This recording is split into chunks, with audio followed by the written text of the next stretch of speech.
नमस्कार दोस्तों, मैं भावेश और आज मैं लेकर आया हूँ एक टॉपिक जिसको सेफ्टी ऑफिसर या सेफ्टी सुपरवाइज़र या सेफ्टी स्टूवर्ड अगर काम कर रहा है तो उनके लिए ये बहुत ही इम्पोर्टेंट होने वाला है। बेसिकली आज मैं बात करने वाला हूँ टूल बॉक्स टॉक, या तो फिर टीबीटी के नाम से या तो फिर पेप टॉक के नाम से भी इसको जाना जाता है। ये बहुत ही इम्पोर्टेंट चीज़ होता है और एज अ सेफ्टी ऑफिसर या सेफ्टी डिपार्टमेंट के एम्प्लॉय के तौर पर आपको ये चीज़ पता होना ही चाहिए कि टूल बॉक्स टॉक एक्चुअली होता क्या है और ये किस तरह से दिया जाता है और इसका महत्व क्या है। तीन जो टॉपिक है उसके ऊपर मैं बात करूंगा। तो आइए सबसे पहले समझते हैं कि ये टूल बॉक्स टॉक जो है वो होता क्या है।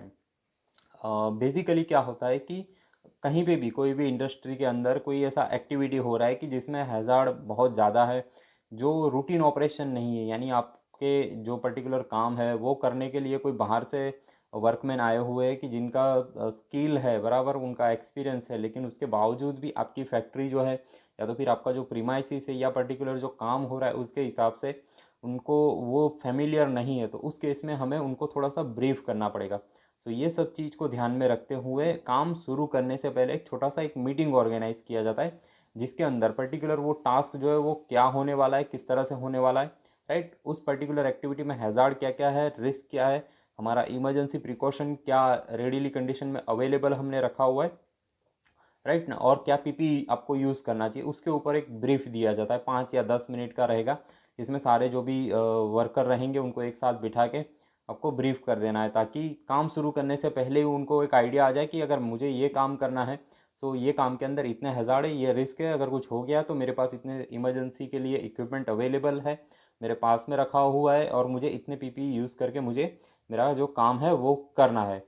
तो ये होता है टूल बॉक्स टॉक, राइट। सो कोई भी एग्जांपल हम लोग ले सकते हैं, जैसे कुछ वेल्डिंग का काम हो रहा है तो वेल्डिंग में क्या क्या खतरे हैं, कितना जोखम है, राइट। फिर उसके बाद क्या पीपीज आपको यूज़ करने चाहिए अगर मल्टीपल लेयर में अगर वेल्डिंग का वर्क हो रहा है, यानी जैसे आपने कंस्ट्रक्शन में बॉयलर का अगर कहीं पे इरेक्शन हो रहा है या उसका कुछ काम हो रहा है, तो उसमें एक के ऊपर एक हाइट पे लोग काम कर रहे होते हैं, तो उस टाइम आपको क्या ध्यान रखना चाहिए। जैसे कोई बंदा है अगर गैस कटिंग सेट यूज़ कर रहा है, राइट, या ग्राइंडिंग मशीन चला रहा है, तो उसमें उसे उस पर्टिकुलर टास्क के लिए, उस पर्टिकुलर एक्टिविटी के लिए क्या क्या हैज़ार्ड है, क्या रिस्क है, अगर कुछ इमरजेंसी हो गया, may be medical emergency, may be fire और एनीथिंग एल्स, देन उसके पास में इमरजेंसी इक्विपमेंट क्या है। मे बी हम लोगों ने फायर एक्सटिंग्विशर हम लोग रखते, अगर हमारे पास फायर हाइड्रेंट सिस्टम है, तो अगर काम इतना बड़ा हो रहा है या रिस्क इतना बड़ा आपको लग रहा है, तो हम लोग प्रेशराइज कंडीशन में होज जो होती है उसको खोल के चार्ज करके रेडी कंडीशन में रखते हैं। फायरमैन जो रहते हैं वो स्टैंड बाय ड्यूटी में अवेलेबल रहते हैं। तो ये सब चीज़ हम लोग इमरजेंसी प्रिकॉशन लेके तैयार रखते हैं, अगर कुछ भी इमरजेंसी होगा तो इमिडिएटली हम लोग उसको कंट्रोल कर सके और एक मेजर इमरजेंसी में वो कन्वर्ट ना हो जाए। तो ये चीज़ हो गया।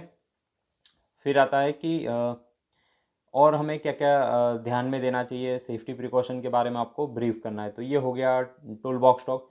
बेसिकली क्या होता है कि इससे टूल बॉक्स टॉक डेली देने की वजह से, यानी आप जितना आप प्रैक्टिस करोगे उतना ही आपका टीबीटी जो है वो इफ़ेक्टिव होता जाएगा, उतना ही जो वर्कमैन है उनके साथ भी आपका इंटरेक्शन बढ़ेगा, राइट। एज वेल एज आपका जो पब्लिक स्पीकिंग का जो स्किल होता है ना वो धीरे धीरे आपका डेवलप होता जाता है। तो डेफिनेटली ये बहुत ही इफ़ेक्टिव चीज़ मानी जाती है और एक ब्रेन वॉशिंग की तरह होती है। यानी जो वर्कमैन आ रहे हैं बराबर, सुबह जैसे उनका 8 बजे शिफ्ट स्टार्ट होता है, सो काम पे जाने से पहले अगर उनको ब्रेन वॉश कर दिया कि आज हमें ये काम करना है, ये काम के अंदर इतने हैज़ार्ड है, इतना रिस्क है, राइट, इतने सेफ्टी प्रिकॉशन हमें कंसिडर करने, इतना पीपीई आपको यूज़ करना है, सो उनके दिमाग में ये चीज़ जो है वो सुबह से ही बैठ जाती है।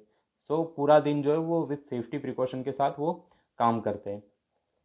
इसका यूज़ हम लोग कहाँ कहाँ पे करते हैं, तो मेनली मैंने देखा हुआ है कि कंस्ट्रक्शन इंडस्ट्री जो होती है जहाँ पे सबसे ज़्यादा एक्सीडेंट होते हैं, यानी वर्क एट हाइट का ले लो या मटेरियल हैंडलिंग का ले लो, राइट ना। सो ये सब चीज़ में बहुत ज़्यादा एक्सीडेंट होते हैं, तो कंस्ट्रक्शन इंडस्ट्री में सबसे ज़्यादा आपको टूल बॉक्स स्टॉक जो है वो देखने को मिलेगा। इसके बाद आता है ऑयल एंड गैस सेक्टर, यानी जहाँ पर ड्रिलिंग, वेल लॉगिंग या इससे रिलेटेड जितने भी ऑपरेशन होते हैं उसमें ये सब चीज़ें जो होती है वो टूल बॉक्स स्टॉक डेली हर शिफ्ट में दिया जाता है। तो एक यहाँ पे यूज़ ज़्यादा होता है। इसके अलावा जो हमारी फैक्ट्रीज़ होती है, फैक्ट्रीज़ के अंदर भी ये टूल बॉक्स स्टॉक जो है उसका कंसेप्ट जो होता है वो इम्प्लीमेंट किया हुआ था। लेकिन वो कैसे रहेगा कि अगर मैनेजमेंट चाहता है कि मुझे ये डेली यानी हर शिफ्ट में करना है, तो उनके जो प्रोडक्शन के जो सुपरवाइज़र रहेंगे, प्रोडक्शन इंजीनियर जो रहेंगे वो लोग कर सकते हैं। अगर मान लीजिए कुछ नॉन रूटीन एक्टिविटी हो रहा है, मान लीजिए कि कोई मेजर एक्टिविटी आपने आपकी फैक्ट्री में चल रहा है, यानी टैंक है उसका डिमोलिशन हो रहा है, या कोई नया टैंक जो उसका कंस्ट्रक्शन हो रहा है, या फिर आपकी फैक्ट्री का कुछ एक्सपांसन हो रहा है कि जिसमें मल्टीपल एक्टिविटीज़ हो रही है। एक तरफ आपका सिविल का भी काम चल रहा है और दूसरा कुछ मैकेनिकल का या इलेक्ट्रिकल का जो है उसका भी काम हो रहा है। मल्टीपल एक्टिविटी अगर एक साथ हो रही है, राइट ना, तो वहाँ पे एक्सीडेंट होने के चांसेस जो है वो बढ़ जाते हैं। एक्टिविटी ज़्यादा हो रही है, रिस्क ज़्यादा है, हैज़ार्ड जो है वो बहुत सारे अवेलेबल है। सो उस केस में क्या होता है कि एक्सीडेंट होने के चांसेस बढ़ जाते हैं। तो वहाँ पे भी हम लोग जो है वो फैक्ट्री के अंदर भी टूल बॉक्स स्टॉक करते हैं। बहुत ही छोटा वीडियो मैंने बनाया हुआ है और आई थिंक ये जो कंसेप्ट है ये आपका अभी क्लियर हो जाएगा। अगर आपको लग रहा है कि इसके ऊपर मुझे और वीडियो देना चाहिए या कुछ सैंपल देना चाहिए तो डेफिनेटली आप मुझे कमेंट में लिख के बताइए। I will try to make another video on how to give TBT or how we can deliver our pep talk or TBT, that I will also make. So thank you for watching. Thank you.